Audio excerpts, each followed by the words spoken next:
La publication du rapport annuel de la Cour des comptes est étroitement liée à l'histoire de notre démocratie depuis le milieu du XIXe siècle. C'est le moment où la Cour des comptes va à la rencontre des citoyens en application de l'article 15 de la Déclaration des droits de l'homme et du citoyen. La société a le droit de demander compte à tout agent public de son administration.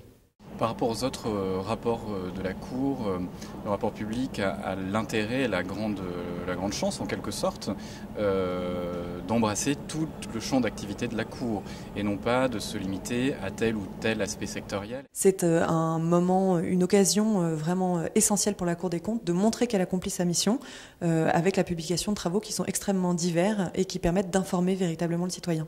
Il illustre de manière très concrète ce que peut être une bonne ou une mauvaise gestion publique au plus proche du terrain et au plus proche des citoyens. Donc par la qualité des exemples qu'il donne, il est très précieux, je trouve. C'est un moment privilégié de médiatisation, de rencontre avec les médias et avec l'opinion publique.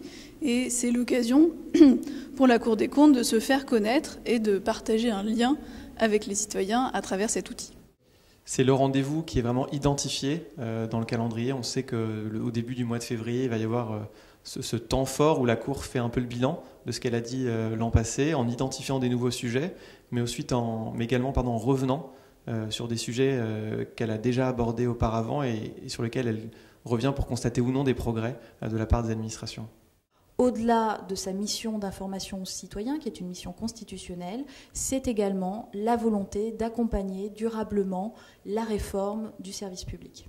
C'est l'aboutissement d'un travail collectif des magistrats qui, à cette occasion, veulent porter à la connaissance du public les exemples de mauvaise utilisation de l'argent public et de dysfonctionnement des services administratifs.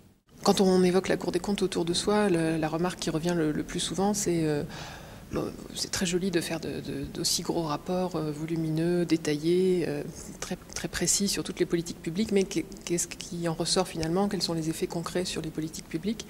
Et dans le rapport public annuel, justement, le tome 2 est centré sur le suivi des recommandations de la Cour des comptes, c'est-à-dire qu'il permet d'avoir pour chaque politique publique une mesure de la façon dont les recommandations ont été prises en compte ou non par les administrations.